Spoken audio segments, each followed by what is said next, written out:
El Señor le dijo: Ve, porque instrumento escogido me es para llevar mi nombre en presencia de los gentiles y de reyes y de los hijos de Israel, porque yo le mostraré cuánto es necesario padecer por mi nombre.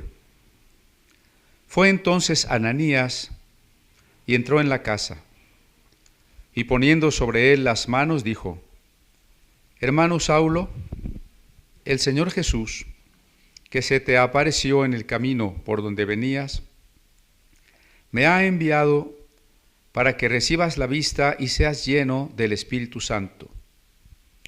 Y al momento le cayeron de los ojos como escamas, y recibió al instante la vista, y levantándose fue bautizado. Y habiendo tomado alimento, recobró fuerzas, y estuvo Saulo por algunos días con los discípulos que estaban en Damasco. Enseguida predicaba a Cristo en las sinagogas, diciendo que éste era el Hijo de Dios. Y todos los que le oían estaban atónitos y decían: ¿No es este el que asolaba en Jerusalén a los que invocaban este nombre? ¿Y a eso vino acá, para llevarlos presos ante los principales sacerdotes? Pero Saulo mucho más se esforzaba y confundía a los judíos que moraban en Damasco, demostrando que Jesús era el Cristo. Pasados muchos días, los judíos resolvieron en consejo matarle, pero sus acechanzas llegaron a conocimiento de Saulo, y ellos guardaban las puertas de día y de noche para matarle. Entonces los discípulos, tomándole de noche, le bajaron por el muro, descolgándole en una canasta. Gracias, hermano, tome su lugar.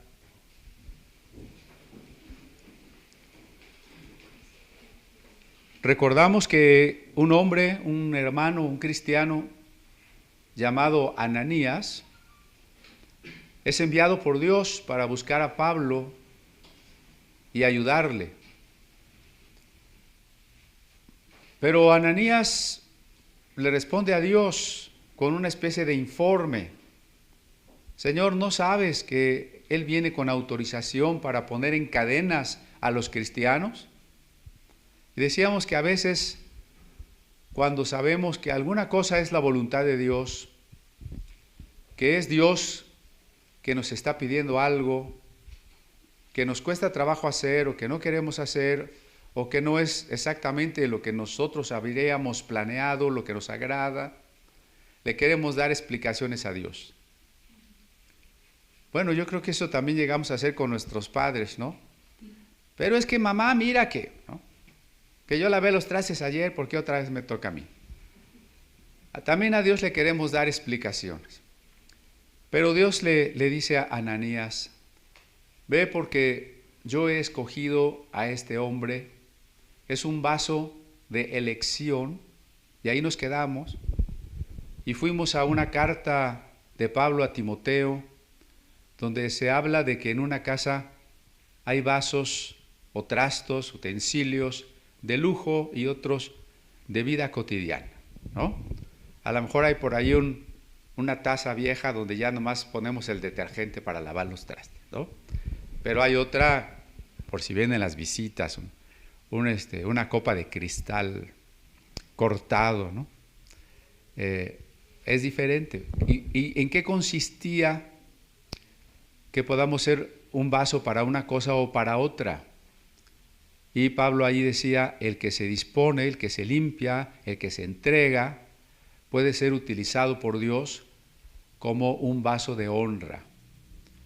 Usted nunca se queje y diga: bueno, ¿por qué Dios usa a fulanito o a perenganita? ¿Por qué a mí no? El problema no es Dios, el problema no es fulanito, sino que requerimos una mayor disposición de entregarnos a Dios. Yo veo a muchas personas en iglesias, ¿no? Tienen años en las iglesias, y por la manera en que reaccionan, por las ideas que a veces aceptan del mundo, yo me pregunto si realmente conocen a Cristo. Personas que han trabajado en una iglesia, que tienen muchos años allí, con una vida, con unas ideas que uno dice, esto no es posible en un cristiano. ¿Qué significa eso? Que a veces nos conformamos con una religión, con ir a la iglesia porque es una manera de cumplir, es algo bueno, es estar con Dios, ahí están nuestros amigos. Pero ¿ha habido realmente un nuevo nacimiento? ¿Ha habido realmente una conversión? ¿Ha habido una entrega a Cristo? En el caso de Pablo, lo que Ananías no sabía es que Pablo había experimentado realmente una conversión. Y si él había perseguido a los cristianos, ahora Dios le escogía para llevar el evangelio a los gentiles, a los reyes, a los judíos. Dios le llevaría en algunos ámbitos en el que a otros no les tocaría ir. Siempre hay misterio en ello. En una parábola decía Jesús que el Señor a veces le entrega a uno 5 talentos, a otro 2, a otro 1. No podemos decirle, Señor, bueno, yo quería 5, ¿por qué me das 2? Dios sabe. Pero en el caso de Pablo, las cosas que él había vivido le preparaban para llevar el evangelio donde otros tal vez no hubieran podido. No solo eso, sino Dios le decía a Ananías, yo le voy a mostrar a este Saulo cuánto tiene que padecer por mi nombre. Decimos, ese que había perseguido y hecho padecer a otros, ¿se acuerdan eso de respirando amenazas y muerte? ¿Qué es respirar muerte? El deseo de matar, de asesinar. Ahora ese hombre iba a comenzar a sufrir por Cristo de una manera muy intensa. Iba a padecer persecución de muchas maneras. Yo quisiera que veamos algunas expresiones de Pablo respecto de su conversión. Ya vimos que en el libro de los Hechos hay 3 momentos en que se relata su conversión. Luego en el capítulo 22 y en el 26, donde Lucas presenta a Pablo hablando de su conversión, pero finalmente es Lucas. Pero en algunas de las epístolas, Pablo se refiere a su propia conversión. Por ahí hay una idea muy extendida, aún entre no cristianos, que dicen, bueno, una cosa es Jesús de los evangelios, Jesús histórico, y otra cosa es Cristo, porque Pablo inventó a Cristo. ¿Quién ha oído eso? 5 o 6 por ahí, ¿sí? ¿Realmente Pablo inventó a Cristo? Hay una oposición entre la doctrina de Pablo y los evangelios. Por lo pronto eso es ignorar que las cartas de Pablo se escribieron antes que los evangelios. Eso sería de tomar muy en consideración. Segundo, que en los evangelios se plantea claramente a Jesús como hijo del hombre e hijo de Dios, como Mesías y como Salvador. En ese sentido, Pablo no aporta algo que digamos es absolutamente nuevo. Lo que Pablo hace, y eso porque hemos estado diciendo que la revelación es progresiva, lo que Pablo hace es ir comprendiendo más qué significa que Jesús sea el Mesías. De qué manera aquellas escrituras en las que él era un experto, la ley y los profetas, pueden avalar y demostrar y darle un mayor sentido a lo que Cristo había dicho y había hecho. Pablo no inventa la resurrección, pero en Corintios 15 Pablo explica cuál es la importancia de la resurrección. Bástenos con ese ejemplo para ver que Jesús no inventó a Cristo, sino que, como es natural, la revelación es progresiva y él tuvo la bendición de Dios, no solo de predicar a las personas que dice aquí, judíos, gentiles, reyes, sino de predicar a través de sus escritos, que han llegado hasta nosotros, y a través de sus escritos también nos ha predicado a nosotros. Si en un primer momento los discípulos de Jesús no tenían muy claro quién era Jesús, ¿recuerdan la pregunta de Juan el Bautista? A sus discípulos los envía para decirle a Jesús, ¿tú eres o hay que esperar otro? Juan el Bautista. O los discípulos cuando Jesús se muere y no esperan que resucite. Y cuando resucita y no esperan que sea verdad que ha resucitado. Es decir, entender quién es Cristo no es inmediato. No vayamos a pensar que cuando los apóstoles caminaban al lado de Jesús, ellos eran unos teólogos expertos en cristología y sabían perfectamente quién era Cristo. Como nosotros ahora que ya vemos aún en la cruz, instrumento de muerte en el Calvario, vemos un hecho sagrado, un hecho de la redención divina, ellos no podían ver eso. Ellos solo podían ver lo que los demás veían. Un problema, un fracaso, un desaliento, como dicen los dos discípulos de Emaús, cuando Jesús se les aparece y no lo reconocen, ¿por qué están tan tristes? Pues porque pensábamos que Él era, pero resultó que no era, ya lo mataron. ¿Sí ven que todavía los discípulos no podían entender quién era Cristo? Es Pablo, por su conocimiento de las Escrituras, quien puede captar mejor el significado. Él no va a inventar los hechos de la vida de Cristo, los hechos de la redención. Él solamente puede extraer mejor el significado. Bueno, eso quiero que lo veamos entonces con su conversión, porque muchos han reducido la conversión de Pablo a un cambio psicológico, a una especie de delirio psicológico, pero la conversión es realmente un acto que Dios hace. Cuando yo pregunto si aunque usted esté en una iglesia por muchos años, realmente ha nacido de nuevo, realmente se ha convertido, el único que puede hacer eso es Cristo. Cuando una tarde, que les he contado ya, algunos pocos jóvenes, adolescentes más bien, recibimos el bautismo del Espíritu Santo, al salir de aquella reunión me encontré uno de los amigos, muy amigos desde la infancia, que toda la vida había estado en la misma iglesia y a diferencia mía, yo creo que desde sus padres y abuelos todos eran cristianos. Y pues siempre habíamos convivido, ¿no? Pero aquel día que recibimos el Espíritu, me sentí impulsado a hacerle una pregunta que sería desconcertante, porque como digo, él había estado en la iglesia toda la vida. Y le dije, ¿tú realmente alguna vez has aceptado a Cristo? ¿Has nacido de nuevo? ¿Cómo le dices eso a un joven que está en la iglesia, que es de una familia cristiana? Lo sorprendente fue, y sé que es por ese espíritu que nos había llenado, que ante la pregunta él se conmovió y me contestó, empezando a llorar, y dice, es que nunca he nacido de nuevo.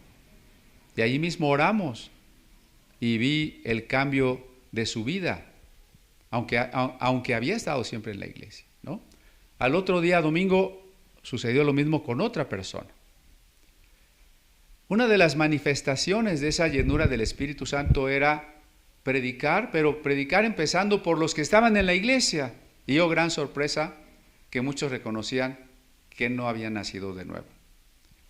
Y yo, por eso no quiero dejar siempre de preguntar a usted que está aquí con nosotros o que está a la distancia.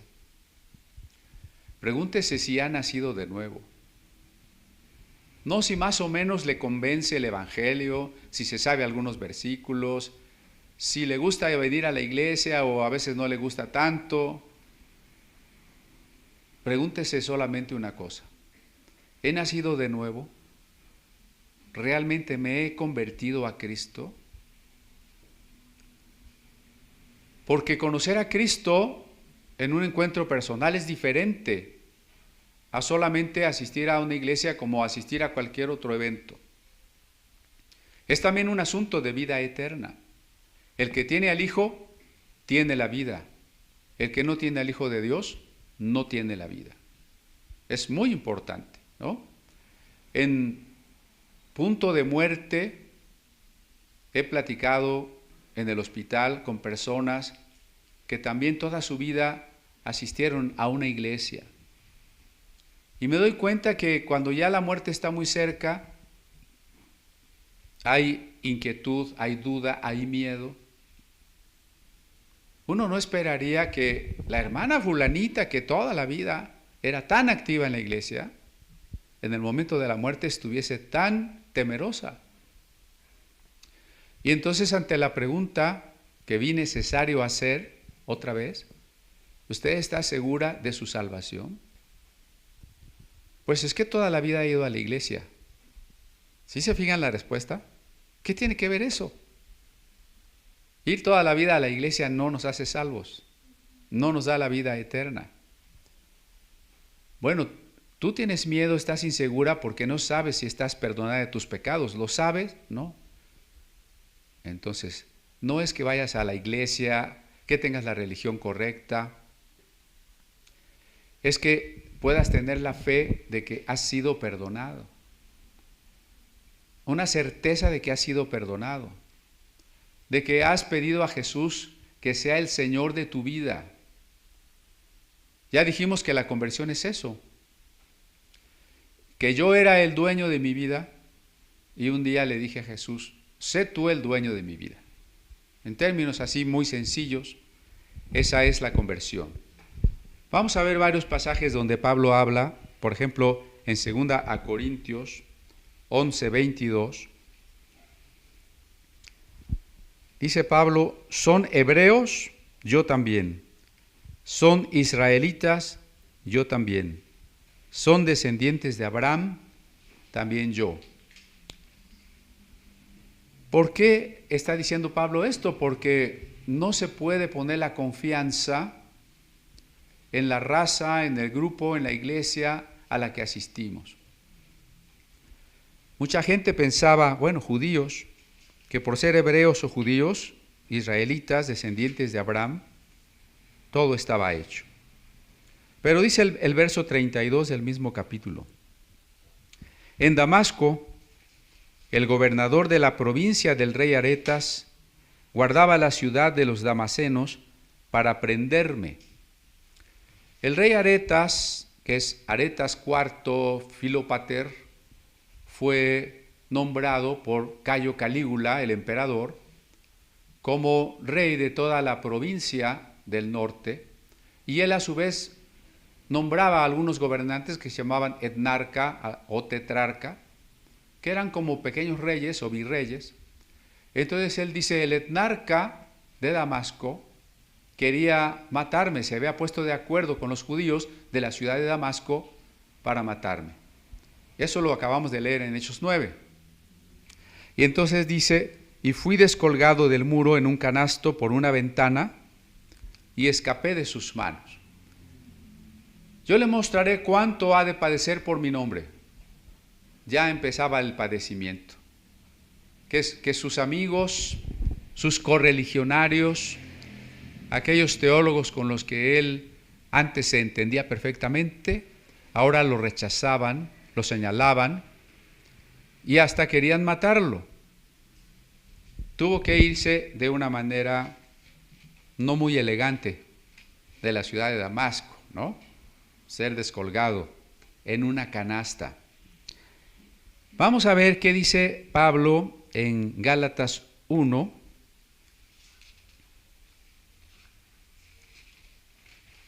en el verso 11. Mas yo os hago saber, hermanos, que el evangelio anunciado por mí no es según hombre, pues yo ni lo recibí ni lo aprendí de hombre alguno, sino por revelación de Jesucristo, porque ya habéis oído acerca de mi conducta en otro tiempo en el judaísmo, que perseguía sobremanera a la iglesia de Dios y la asolaba. ¿Ven? Pablo mismo recuerda eso. Pablo mismo dice, yo perseguía y asolaba a la iglesia de Dios. Y en el judaísmo aventajaba a muchos de mis contemporáneos en mi nación, siendo mucho más celoso de las tradiciones de mis padres. Hoy hay personas que se dejan seducir por algunos,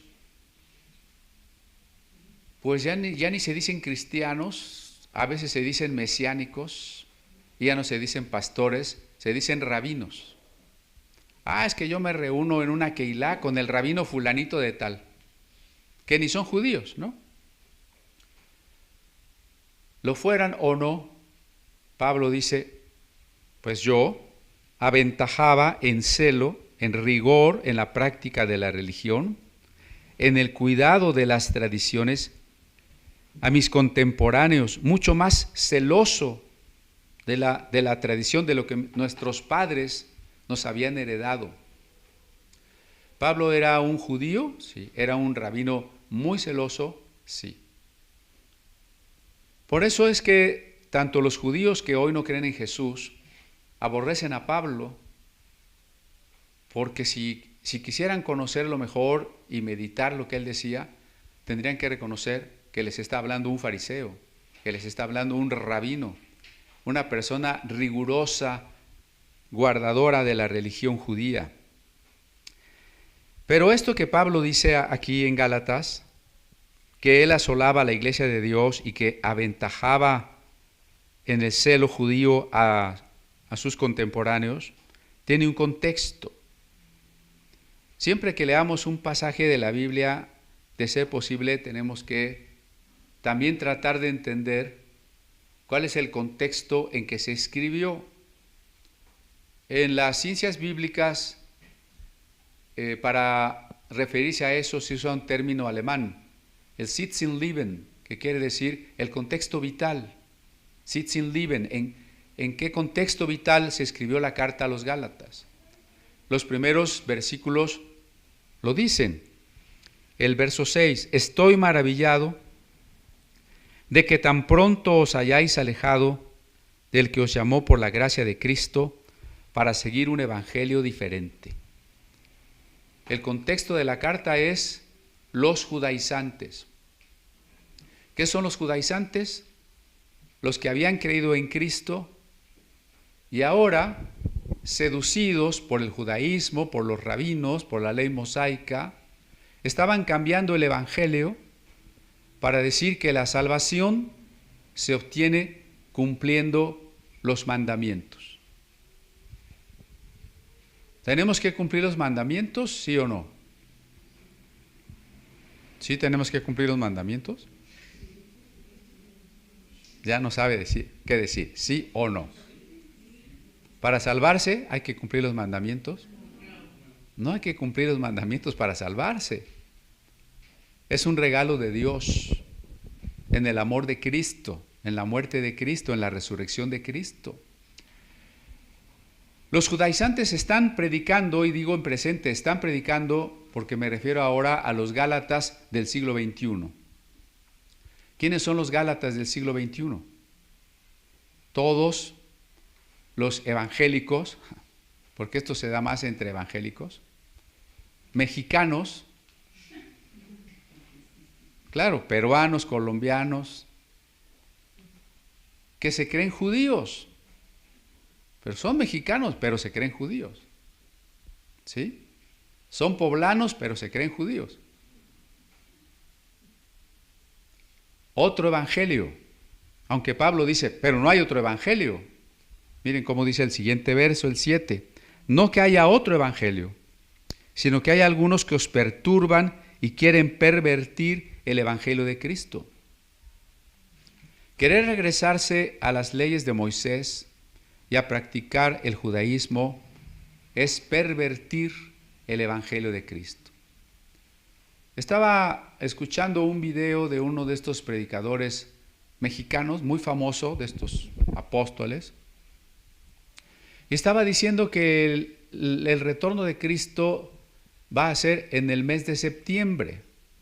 Hace tiempo ya había puesto una fecha para el retorno de Cristo.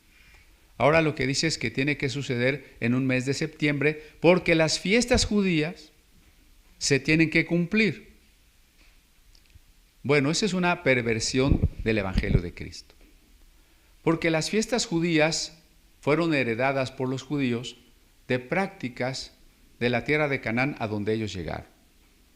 Dios después quiso revelarse el contexto cultural y religioso que ellos tenían, como son los ritos del templo, los sacrificios de un cordero o alguna de las fiestas, precisamente para que esas fiestas trascendieran a algo espiritual. Si el Pentecostés era una celebración agrícola en primer término, si luego el Pentecostés fue una celebración para las tablas de la ley de Moisés, cuando el Espíritu Santo desciende en esa fecha, nos está diciendo que hay que trascender todo eso, que lo importante ahora es que por la llenura del Espíritu Santo, la ley de Dios está escrita en nuestros corazones. Pero no porque tengamos que celebrar fiestas judías, que algunos llaman las fiestas de Dios, como si Dios desde el cielo hubiera dicho, celebra esta fiesta. Para el cristiano, todos los días son de fiesta, ¿o no? Por dos cosas. Primero, porque nosotros no estamos vacíos para necesitar ir frecuentemente a algunas fiestas. El día de ayer, todo el Zócalo y todo Reforma estaba lleno de gente disfrazada. Fiestas que hace el gobierno para distraer a la gente. Pan y circo, decían ya los romanos, ¿no? ¿Nosotros necesitamos ese tipo de fiestas? ¿Tenemos otras fiestas que son sagradas? Tampoco. En Cristo todos los días son iguales. ¿Por qué? Porque Él es el Señor de nuestra vida todos los días. Por tanto, todos los días son bien aburridos. ¿Verdad que no? Todos los días son fiesta para nosotros. Todos los días Cristo es nuestro Señor. Todos los días son sagrados. Entonces, este predicador diciendo que el Yom Kippur representa la gran tribulación, dice, bueno, ahí hay demasiados errores. Una postura dispensacionalista escatológica, una idea de que las fiestas siguen siendo vigentes para la iglesia, en fin. Y luego ponerle una fecha al retorno de Cristo. Y leyendo los comentarios, toda la gente decía que, pues qué maravilloso predicador. Bueno. Pero por eso Pablo dice, algunos distorsionan el Evangelio de Cristo. Mas si aún nosotros o un ángel del cielo os anunciare otro evangelio diferente del que os hemos anunciado, sea anatema. Noten a qué extremo llega Pablo. Si alguien se anuncia otro evangelio, es alguien que está contaminando el campamento. Hay que sacarlo del campamento. Un posible equivalente de anatema es una maldición, un objeto que contamina al pueblo de Dios. Es en ese contexto de los judaizantes que Pablo está recordando que si alguien fue judío, era él. Que si alguien era celoso de la ley de Moisés, era él. Que si debido a ese celo él había perseguido a la iglesia, tenía autoridad para hablar, porque había experimentado y sabía lo que había sucedido. Sabía de lo que estaba hablando. Pablo es tan tajante que no solo dice que quien tenga otro evangelio sea anatema, sino que cualquiera que quiera justificarse por la ley ha caído de la gracia.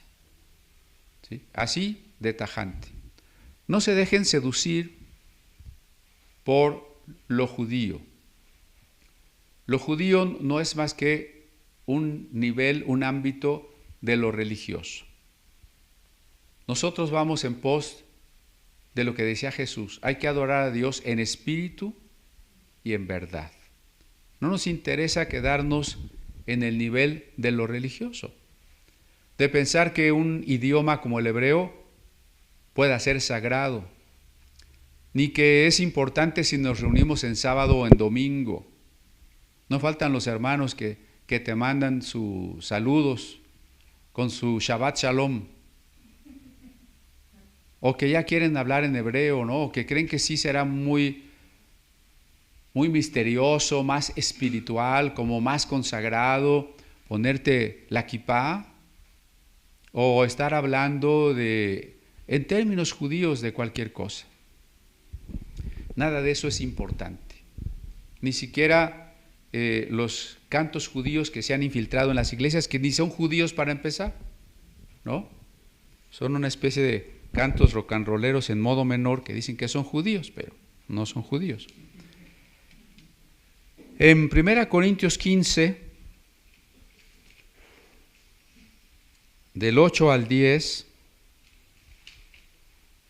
Pablo otra vez habla de su testimonio. Al último de todos, está hablando del Cristo resucitado, al último de todos, como a un abortivo, me apareció a mí, porque yo soy el más pequeño de los apóstoles, que no soy digno de ser llamado apóstol, porque perseguí la iglesia de Dios.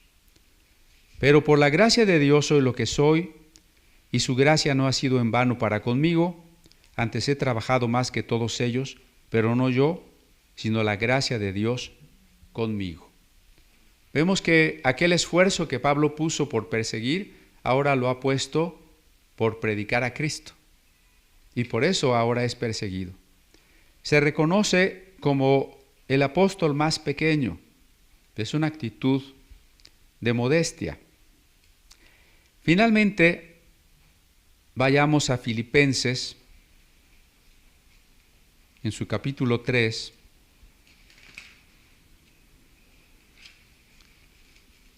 y leemos en el verso 6. Bueno, desde antes yo creo, Aunque yo tengo también de qué confiar en la carne, si alguno piensa que tiene de confiar en la carne, yo más. Aquí, en el verso 4, confiar en la carne significa confiar en que he nacido de raza judía.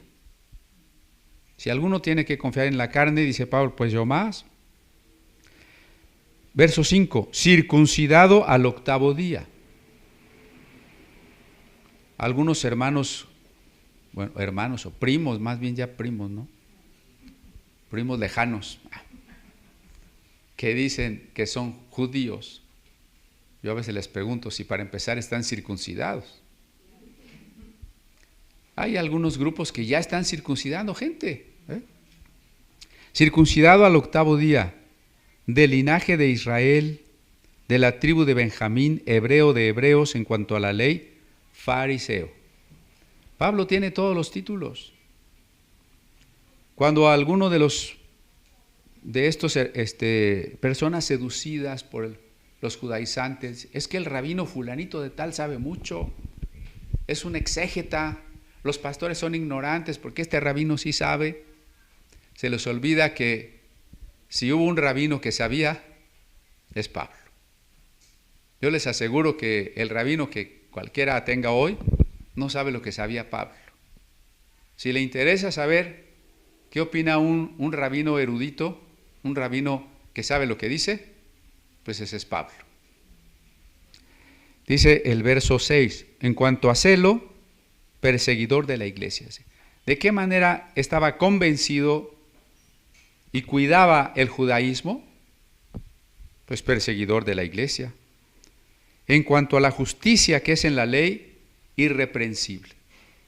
O sea, era una persona recta, era una persona que se portaba bien en todos los preceptos de la ley y de la tradición, porque el fariseísmo tiene muchas tradiciones.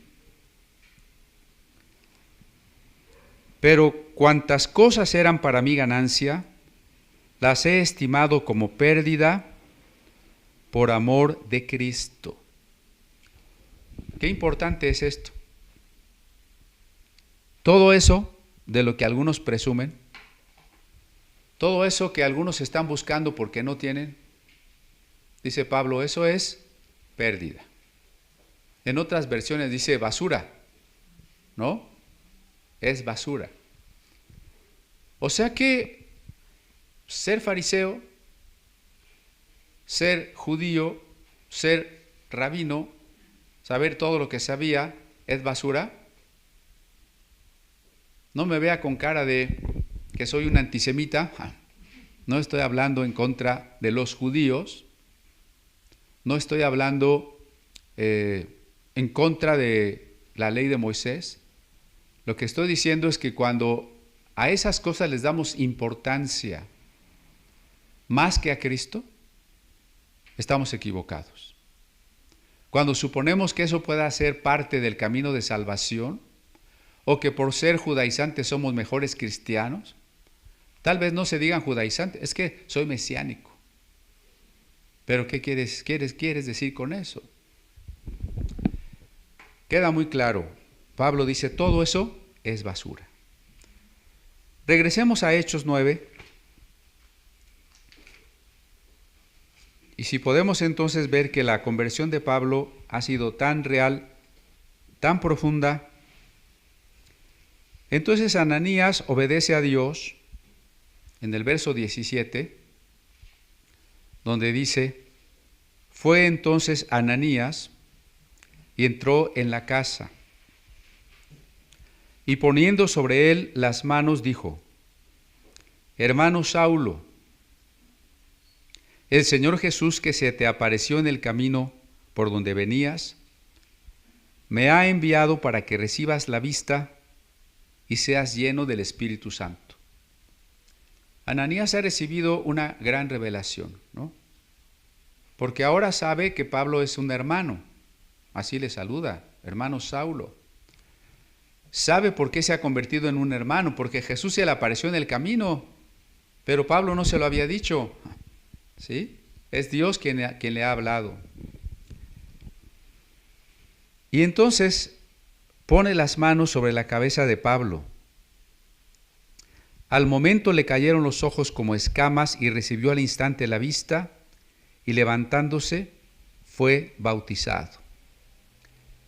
¿Sí? Vean en el verso 17, poniendo las manos encima, o sea, sobre la cabeza de Pablo. ¿Qué función tuvo aquí la imposición de las manos? Tuvo una función doble. En primer término, la sanidad.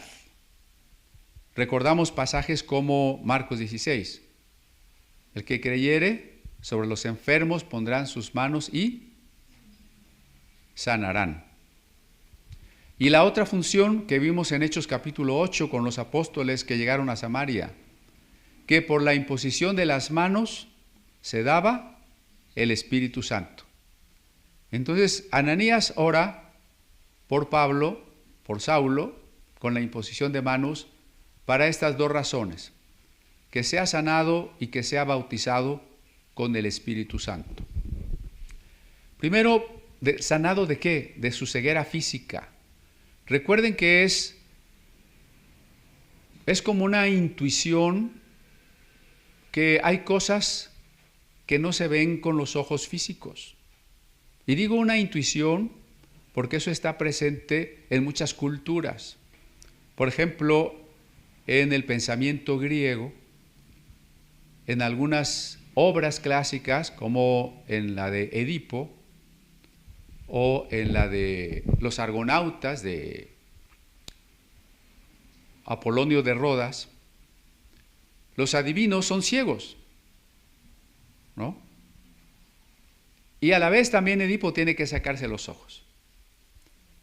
¿Por qué? Porque hay esta intuición de que a veces nuestros ojos físicos no nos permiten ver lo verdaderamente importante.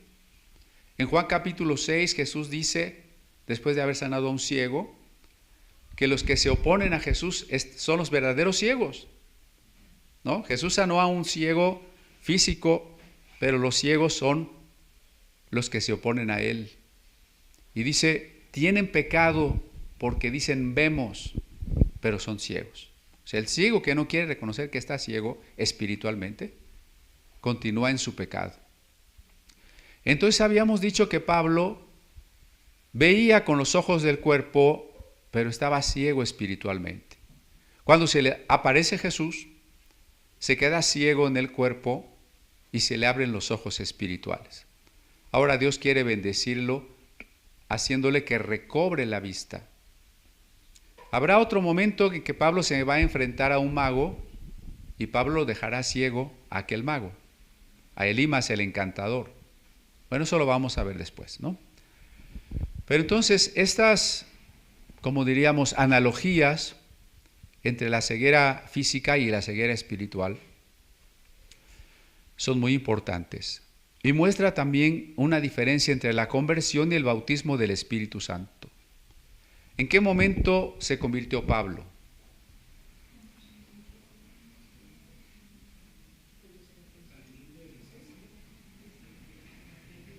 Cuando llegó Ananías a visitarlo, ¿se convirtió Pablo? Pablo se convirtió en el camino. Se convirtió en el camino. Cuando Pablo responde, ¿quién eres, Señor? ¿Qué quieres que yo haga? Allí se está convirtiendo. Porque dijimos que la conversión es pedirle a Jesús que Él sea el Señor y el dueño de nuestra vida, ¿no? Allí se convirtió Pablo. Si la conversión y el bautismo del Espíritu Santo fueran la misma cosa, como muchos afirman, solo lo recuerdo porque eso ya lo hemos tratado. Muchos dicen, no se necesita un bautismo del Espíritu Santo, eso es la conversión. Aquí vemos otra vez más que no es así. Pablo se convirtió y 3 días después llegó Ananías y fue necesario que le impusiera las manos para que recibiera el Espíritu Santo. Al igual que en Hechos 8 con los samaritanos, un día creyeron y se bautizaron en agua y solo después recibieron el Espíritu Santo. Sucede lo mismo con Pablo. Pablo se convierte en el camino y solo después, varios días después, cuando llega Ananías, Pablo recibe el bautismo del Espíritu Santo. Porque a lo largo de todo el libro de los Hechos vemos que la intención de los que predican el Evangelio es que el recién convertido, lo más pronto posible, también sea lleno del Espíritu Santo. ¿Sí? Porque a veces posponemos demasiado las cosas. A ver, yo te invito a que vengas a la iglesia y te hablo de Cristo y quiero que aceptes a Cristo. Y si la persona repite la oración, pues ya aceptó a Cristo, ¿verdad? De ahí para bautizarle en agua van a pasar 6 meses o 1 año, porque según dicen, hay que ver si su vida ya cambió, si está casado, no vaya a estar en amaciato y entonces está en pecado. Si ya tomó el curso, porque si no tomó el curso, pues no sabe ni por qué se va a bautizar. Y entonces de la conversión al bautismo en agua puede pasar 1 año o más. Y para que se pida el bautismo del Espíritu Santo, pues a veces pasa todavía más tiempo. Y si es una iglesia que no cree en eso, pues nunca lo van a invitar a recibir el bautismo del Espíritu Santo. Pero en el libro de los Hechos, acuérdense, solo en aras de que nos quede así como muy claro, que el paquete es triple. Conversión, bautismo en agua, bautismo con el Espíritu Santo. Todo si se puede en el mismo momento y si no, lo más rápido posible. ¿Verdad? Pablo se convierte y 3 días después se bautiza en agua y 3 días después oran para que reciba el bautismo con el Espíritu Santo. A veces es más rápido. Allá en Hechos capítulo 2, Pedro predicó y ese mismo día 3,000 personas se bautizaron. ¿Sí? Hay quien tiene todavía muchas reticencias para bautizar a las personas tan rápido. Porque me han dicho, bueno, pero ¿cómo sabes si de veras está creyendo, si no después va a abandonar la fe? ¿Y cómo está su vida? A lo mejor lo bautizas y está mal y estás aprobando el pecado. No, acuérdense que el bautismo es la señal objetiva de la decisión de hacernos cristianos. Y que el cambio de la vida viene después porque ese lo realiza Cristo. Yo no le puedo pedir al que se quiere bautizar que cambie primero su vida. La persona no puede cambiar su vida. La vida la cambia Cristo. Y para que Cristo cambie mi vida, yo tengo que decidir entregarme a Él. Y eso se hace con el bautismo, ¿no? El bautismo es primero. De aquellas 3,000 personas que los discípulos bautizaron el día del Pentecostés, ¿acaso a esas 3,000 les hicieron un examen de vida, una entrevista? ¿Estaban seguros que cuando regresaran a sus países no iban a abandonar la fe? Nada de eso fue importante. Lo importante era que las personas se bautizaran. Ahora, Ananías llega y le dice, Pablo, debes recibir el Espíritu Santo. Pablo, como fariseo y erudito en la ley de Moisés, sabía que la unción del Espíritu Santo la habían tenido personajes de los que él sabía bastante. La unción del Espíritu Santo la había tenido David, la había tenido Aarón, la había tenido Samson, pero ahora él podía tener esa unción de aquellos antiguos profetas, ¿no? Tal vez él, mientras era un estudioso de la ley, no pensó que él podía tener esa unción. La doctrina oficial del judaísmo en ese tiempo es que con Esdras se había acabado el ministerio profético. Así que nadie esperaba tener una unción como la que habían tenido los profetas. Ahora llega un tal Ananías y le comparte el bautismo con el Espíritu Santo. No olvidemos qué es eso.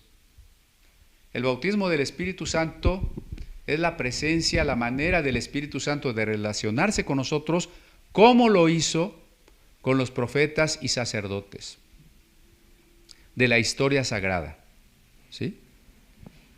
Y cuando decimos que alguien está lleno del Espíritu Santo, recuerde que lo que significa es una relación amorosa. No se imagine que usted es como una botella y el Espíritu como un agua que está llenando la botella. Porque el Espíritu Santo es persona y usted es persona. Ni usted es botella, ni el Espíritu Santo es un agua. Entonces, estar lleno del Espíritu es una relación de persona a persona.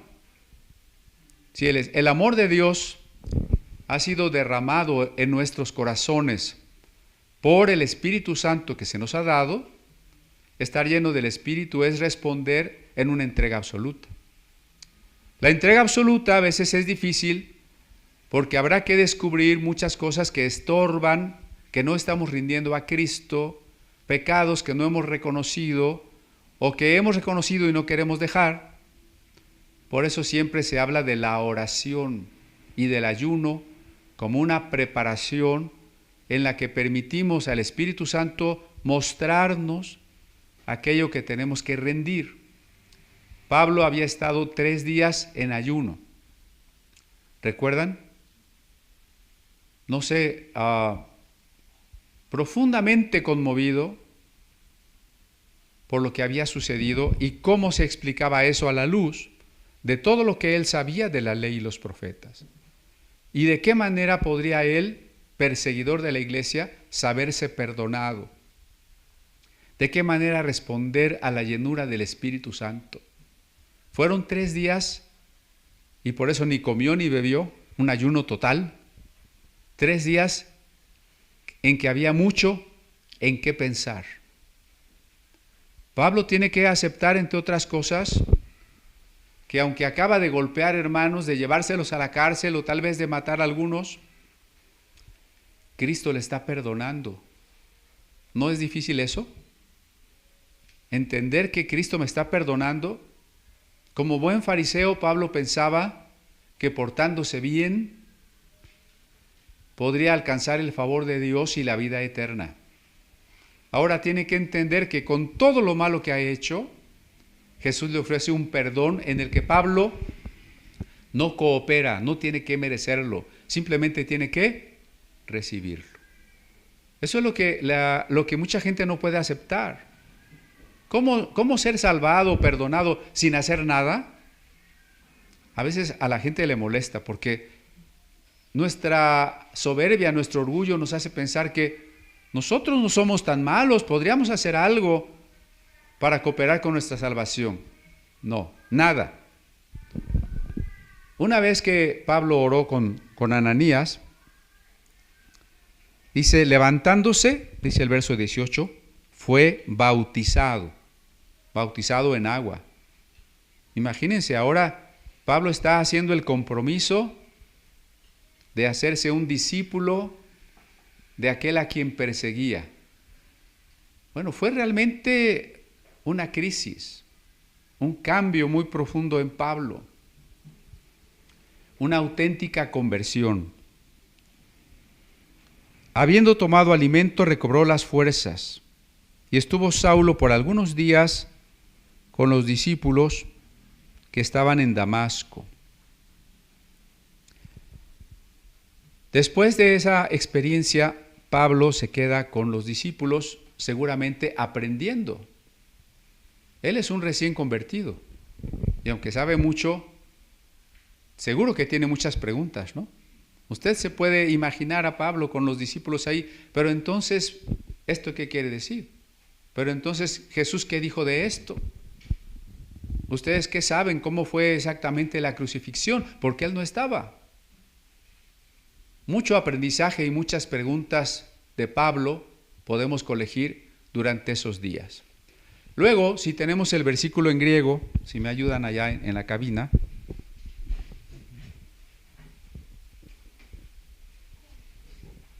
el verso 20, me parece. ¿Ya está? El verso 20 dice que Theos en tes sinagogues equiris enton Iesun otiutus estin oíos tu Theú. ¿Qué quiere decir? Que Theos, y enseguida, en tes sinagogues, en las sinagogas, equirisen proclamaba ton Iesun a Jesús, otiuftos estin, que este es oíos tu Theú, el Hijo de Dios.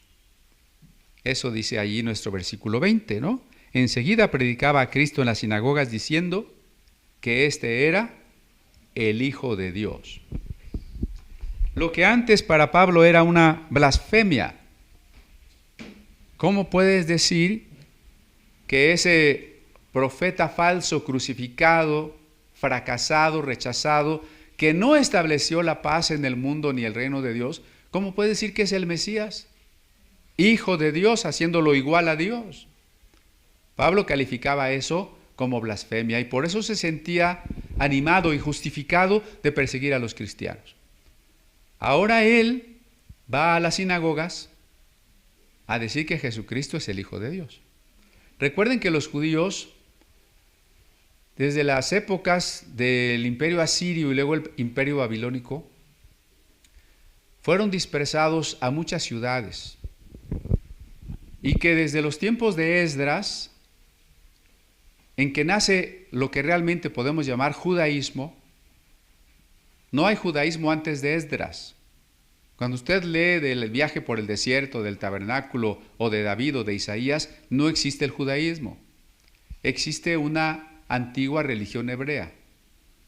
El judaísmo nace con Esdras.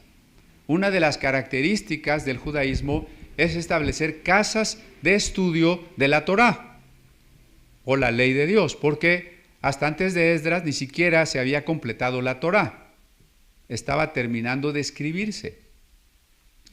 Y como se habían quedado en el exilio y había que reconstruir todavía el templo, fue que se concibió que la única manera posible de mantener la identidad de los judíos como pueblo eran los textos sagrados. Esto fue un acierto, un mérito de los sabios judíos de Babilonia. Si no queremos que los judíos sean absorbidos por la religión babilónica y desaparezcan como desaparecieron las 10 tribus del norte, Necesitamos crear una conciencia muy profunda de quiénes somos, de que somos el pueblo del pacto y que tenemos la promesa de una tierra. Y por eso se compilaron los textos sagrados hasta entonces existentes, se escribieron otros y se colocó a la Torá, a la ley de Moisés, en un lugar privilegiado, lo que podríamos llamar en nuestro tiempo un templo virtual. No hay un templo físico, no podemos ir al culto, nos conectamos solo a la distancia, pero estudiamos las Escrituras, ese es el templo virtual.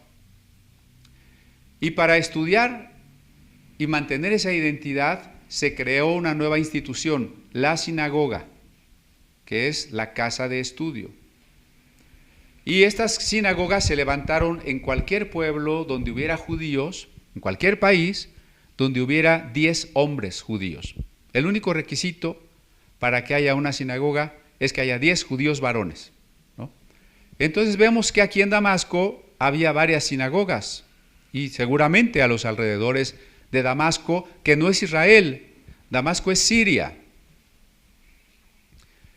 Y Pablo iba por las sinagogas de Damasco diciéndoles que Jesucristo es el Hijo de Dios. ¿Con qué les demostraba Pablo que Jesucristo es el Hijo de Dios? Bueno, con su testimonio, sí es cierto, pero más importante que su testimonio, con las Escrituras. Con las Escrituras que se leían en Damasco, que serían las versiones arameas de la Biblia. Pablo les demostraba con las versiones arameas de la Biblia, traducciones del hebreo, de la ley y los profetas, que Jesucristo es el Hijo de Dios. Si usted quisiera dialogar con un judío que no cree todavía en Jesús como Mesías, usted no podría citar el Nuevo Testamento porque diría, yo no creo en el Nuevo Testamento. Que debería aceptar que pudiese citarse porque es un libro judío. El Nuevo Testamento es un libro judío que habla de cosas judías, cita textos judíos, ¿no? Pero bueno, en ese entonces ni siquiera se había escrito el Nuevo Testamento. Entonces Pablo, ¿con qué está demostrando, con qué está predicando que Jesucristo sí es el Hijo de Dios? Con Génesis, con Salmos, con Isaías, con Jeremías. Entonces no podemos menospreciar el Antiguo Testamento, ¿eh? Esos son los dos extremos. El judaizante que menosprecia el Nuevo Testamento y se quiere regresar al Antiguo exaltando la ley de Moisés sobremanera, idolatrándola, dejándose seducir ni siquiera por la ley y los profetas, sino por la religión judía con sus tradiciones actuales.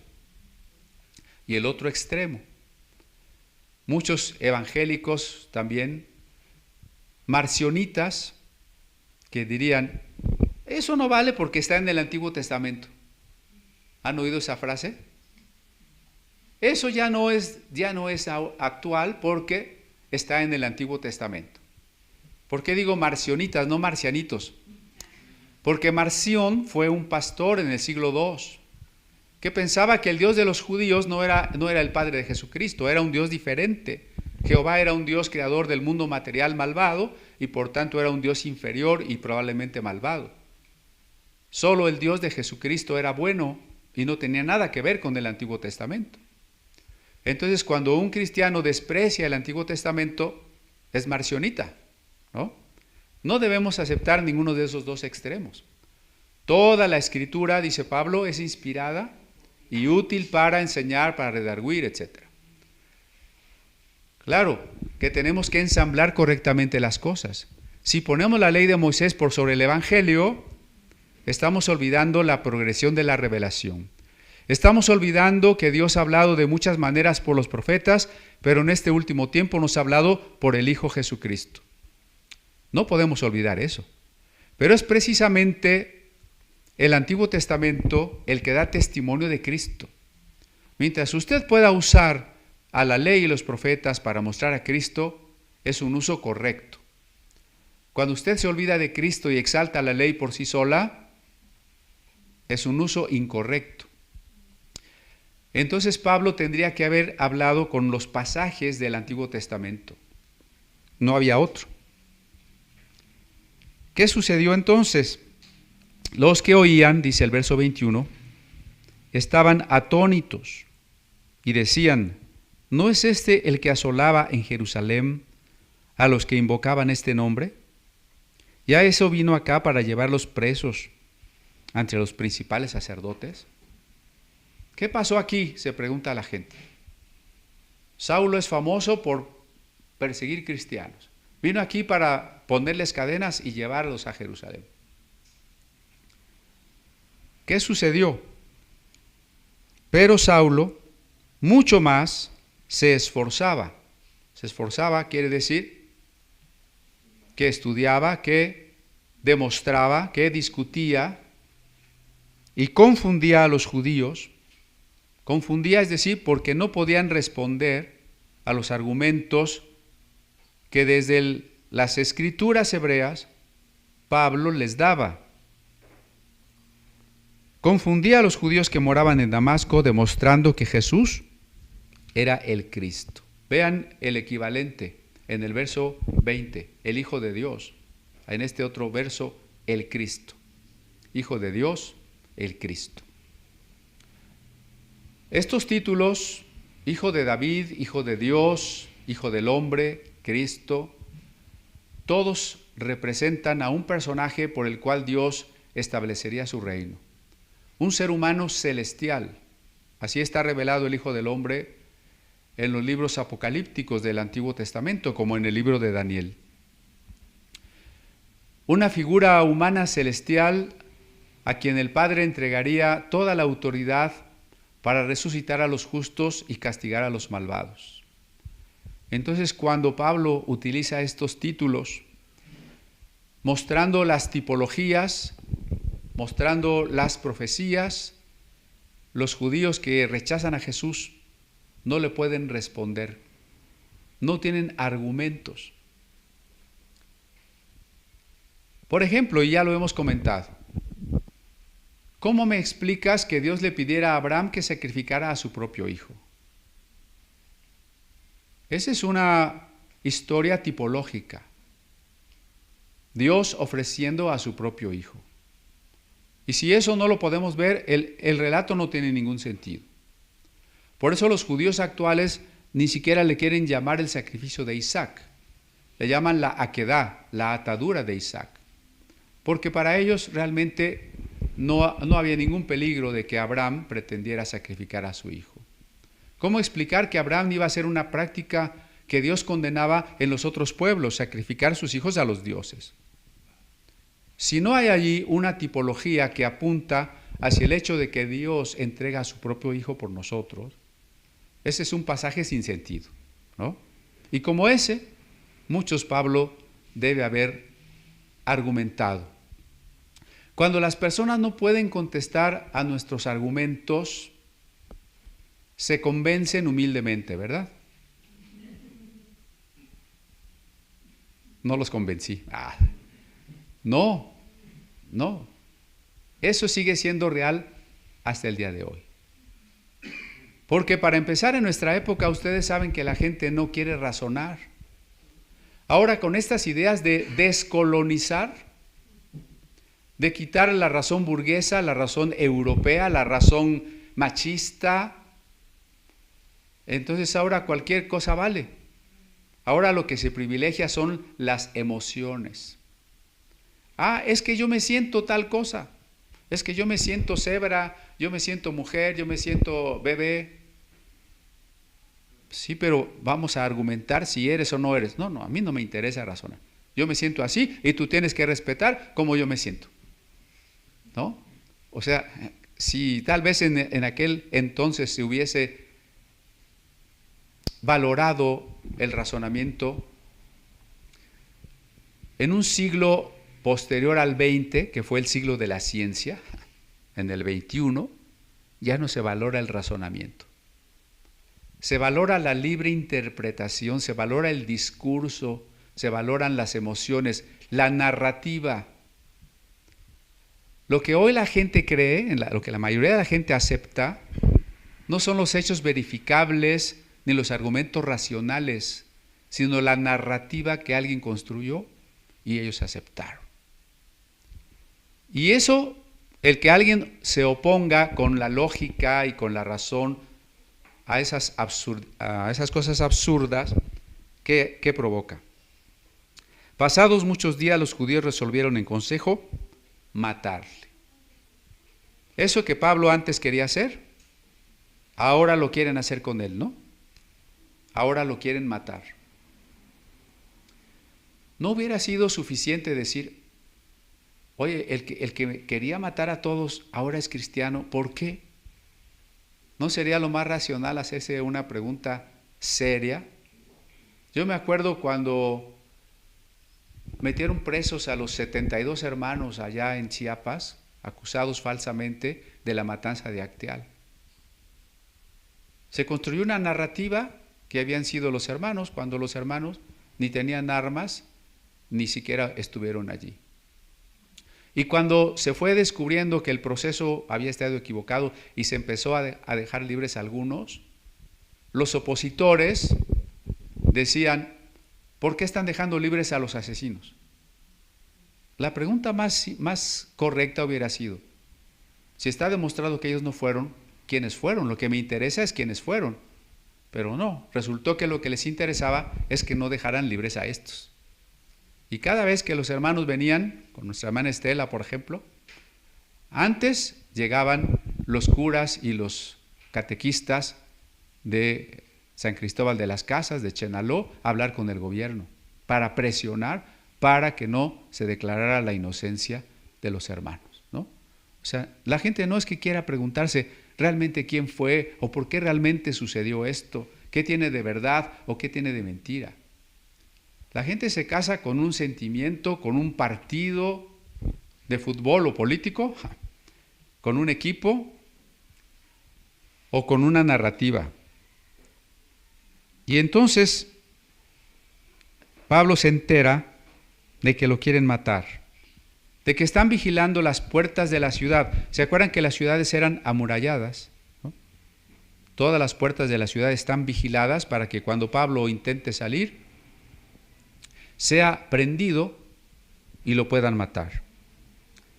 Y es entonces que los discípulos lo toman por la noche y lo descuelgan en una canasta desde el muro de la ciudad, como pues ha sucedido en la vida de algunos creyentes perseguidos. Cuando Casiodoro de Reina supo que la Inquisición venía a tomar presos a los monjes de San Isidoro del Campo, decidió escapar. Cuando Francisco de Encinas supo que en Lovaina corría peligro porque habían quemado y matado o sepultado vivas a algunas mujeres, decidió escapar. Cuando hay persecución y podemos escapar, hay que escapar. Cuando no se puede escapar, no hay que negar a Cristo, hay que enfrentar, ¿no? Pero entonces, hermanos, quedémonos con esta gran pregunta que es muy importante. Yo había puesto un título,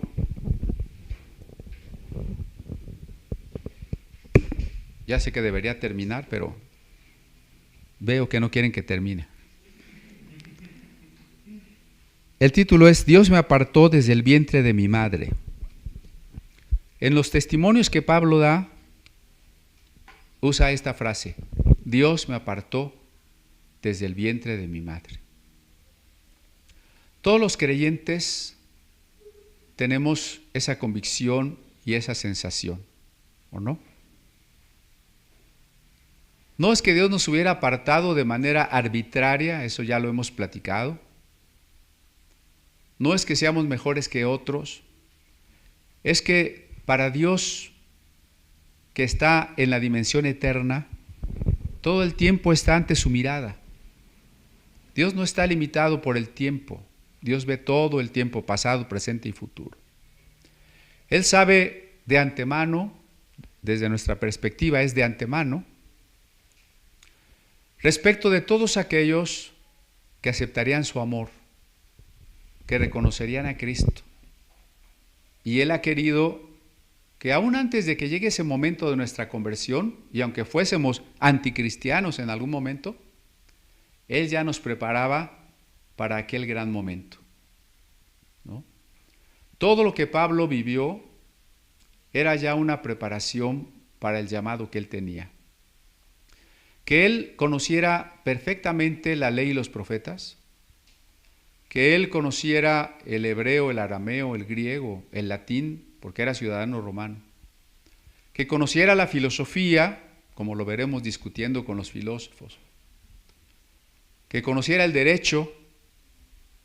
Todo eso le permitió que se cumpliera lo que se le dijo a Ananías. Él me va a ser testigo delante de reyes, de príncipes, de personas importantes. Todo lo que hemos vivido, hermano, véalo así. Todo lo que usted ha vivido desde que era un niño, era ya una preparación para lo que Dios le está entregando ahora. Yo lo puedo ver en mi vida, no les cuento testimonios porque va a parecer que estoy presumiendo, pero puedo verlo en mi vida, ¿no? Esa convicción que como creyentes es justo que tengamos y que está muy clara en Efesios, que Dios nos ha escogido desde el vientre.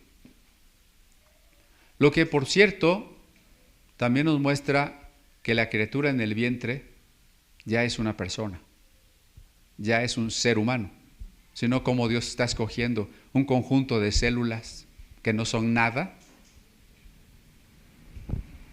desde el vientre de nuestra madre. Quizá nacimos en una época donde el aborto no era tan frecuente. Si nos hubiera tocado nacer en esta época, a lo mejor ni nacemos. Hubiéramos sido uno más de los niños abortados, ¿no? Dios sabe. Ahí estamos frente al misterio. ¿Qué pasaría si yo no tuviera los hijos que tengo, o si usted y yo hubiésemos tenido otro papá, otra mamá, o si no hubiéramos nacido? Son preguntas que no podemos responder, pero una cosa es cierta. Si hemos conocido a Cristo, es que Él nos ha escogido desde el vientre. Y del tiempo en que nacimos hasta el día en que nos convertimos, y aún después, todo lo que vivimos, estudiamos, experimentamos, sufrimos, aprendimos, fue una preparación para servir a Dios. Toda ella fue una preparación para servir a Dios. Y entonces, ahora que ha llegado el momento, pues sirvamos a Dios, ¿no? Sirvamos a Dios. Bueno, quizá en otro momento que hablemos más de esto, si les comparta uno o dos testimonios, pero yo creo que es algo que ustedes han experimentado en su vida. Ahora que estén sirviendo a Dios, ustedes van a notar qué importante fue que hubiesen aprendido o vivido tal cosa. Pero entonces, como decía Pablo también, no seamos rebeldes a la visión celestial. Porque ese apartamiento que Dios hizo de nosotros desde el vientre, esa preparación que nos ha dado a lo largo de la vida, ese llamado para servirle, no es obligatorio. Dios no lo impone. Uno puede aceptarlo o puede ser rebelde a la visión celestial. Y el futuro de cada uno de nosotros no está escrito por Dios. Mañana no va a pasar lo que tiene que pasar. Mañana no va a pasar lo que Dios quiera. Mañana va a pasar lo que usted haya decidido hoy.